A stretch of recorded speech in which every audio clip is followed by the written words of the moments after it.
Hey guys, welcome to the Liberal Hive Mind, a channel solely focused on exposing the abundant hypocrisy of the left. Okay, so, the conversation continues. What can I say? We're still saying the same things. It might be a little bit repetitive at this point, but this is the story. It's an ongoing saga. The mainstream media is falling apart. It's obvious that they thought that they were going to get away with it forever, but finally, the chickens have come home to roost. And the Democrats, and especially the Democrat mainstream media, which of course is an arm of the DNC, their behavior, their dishonesty, their narrative building is all starting to backfire spectacularly. As we continue to examine what happened in the 2024 election, the Democrats are getting exposed big time after pushing the big lie, and not what they dubbed the big lie from back in 2020, no, the actual big lie, the cover-up of Joe Biden's mental and physical condition. It's all coming to light and it's causing quite the media meltdown. Let me show you guys exactly what's going on. We got some stuff to get into, so let's roll the tape. Alright folks, so it continues. The Democrats are just getting exposed like I've never seen before. We've got a bombshell report from the Wall Street Journal that's blowing the lid on the big lie, the Biden health cover-up. The piece is titled, How the White House Functioned with a Diminished Biden in Charge. And the photo that they used is just, wow. It looks visually like they're trying to present Joe Biden as some weird old dude being shepherded around by his White House team, his White House handlers. They chose that face on purpose for sure. They're trying to make him look old and confused, and it just has me thinking, how much things have changed since Donald Trump got elected? Years. We went through years of not just denial, but of exaggerated praise of Joe Biden's mental and physical health. President Biden is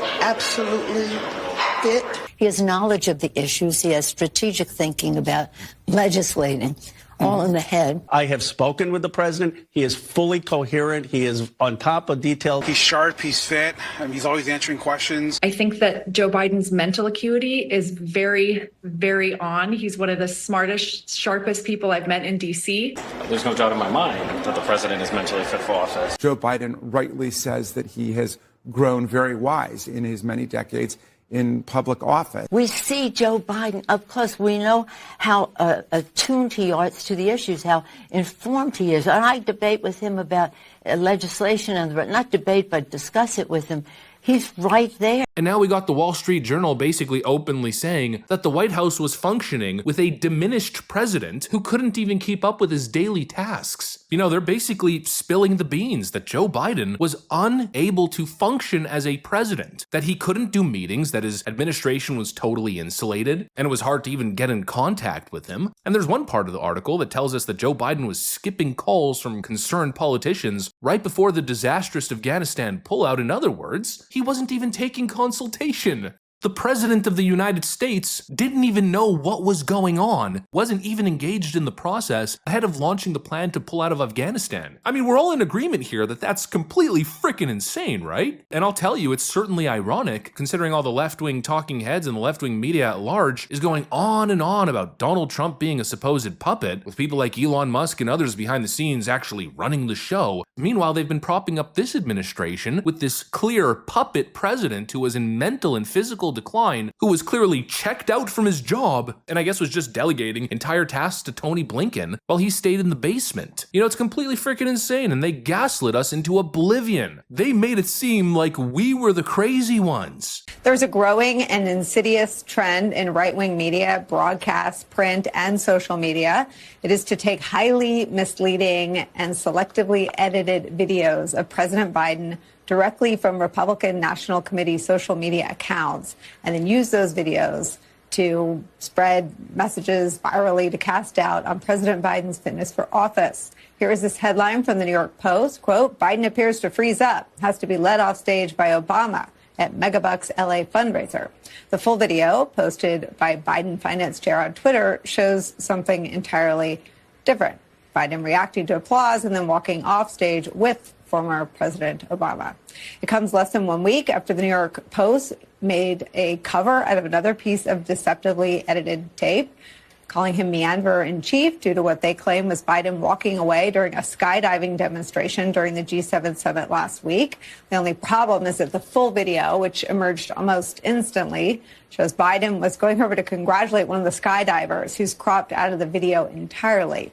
Both the articles are based on cheap fakes, videos of real events that are intentionally manipulated to fool viewers, released on an RNC opposition research social media account with zero independent fact-checking by these so-called journalists and spread throughout the right-wing ecosystem. None of it was real. It was all just edited clips and cheap fake videos. You remember that narrative? They went with that narrative defending a clear, diminishing old man who was unfit to serve as the president of the United States, and now we're in a situation where the mainstream media seems to just be casually admitting it all. Yup, this entire time that we've been telling you that Joe Biden's in tippy-top shape, he'll do more push-ups than you, Jack. He used to run a crew with Corn Pop. After years of telling us this, now it's just a casual oops. Well, maybe we've been deceiving the American public for 4 years straight. It's totally unbelievable. But of course, it's the marker for one thing and one alone. As we know, the mainstream media only tells the truth about the Democrats when they absolutely have to, when their back's against the wall and they have no other choice. And so there's one thing at play here. What's the word? You probably know I'm going to say it because I say it all the time. Well, actually, let's add a couple words just to increase the emphasis. Absolute frickin' desperation. They're so desperate. I mean, just look at what's going on in the media. MSNBC and CNN are cratering into the ground like we've never seen before. Rachel Maddow got a pay cut, and now apparently Joy Reid and Stephanie Ruhle are next on the list, as MSNBC is in contract negotiations, for some reason, re-signing this, in quotation marks, talent for millions of dollars a year. But anyways, point is the ratings are cratering. The networks can't even pay their hosts the big bucks that they used to. And so the media is in a situation where they're at a point of reckoning. And clearly they've realized that their dishonest, deceptive, deceiving ways won't work anymore.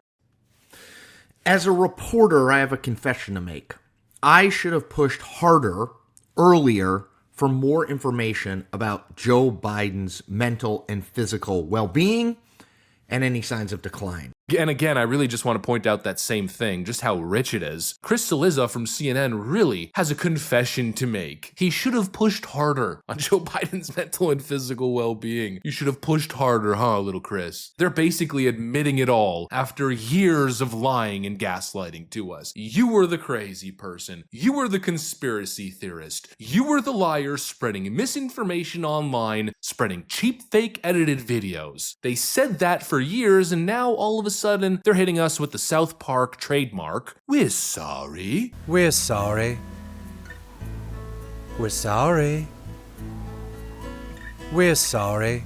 Oh, sorry. Did we lie to the public and install a literal vegetable puppet into office? Lead the world to near World War III? Create a crime crisis, an inflation crisis, and a border crisis? All wrapped into one? In record time? Oh, well, we're sorry. Yeah, it doesn't work like that. They're now begging for forgiveness, but it's too little too late. You know, it's like that thing that people say all the time. They're not apologizing because they realize that what they did was wrong, and they're now having a moment of ethical clarity. That's not what's happening. They're only apologizing because they were caught and it backfired. Apologize all you want. It probably won't change much. You guys have lost the trust of the people. And I just have this feeling that your dishonest, greedy propaganda outlets are about to have a serious reality check. And I don't feel bad for them, not even a bit. You know, sometimes your behavior just comes back to bite you in the behind. You know, it just is what it is. But anyways, that's pretty much what I got for you guys. Hopefully you enjoyed the video. If you did, make sure to leave a like and possibly subscribe to the channel. Thanks for watching, and I'll see you on the next one.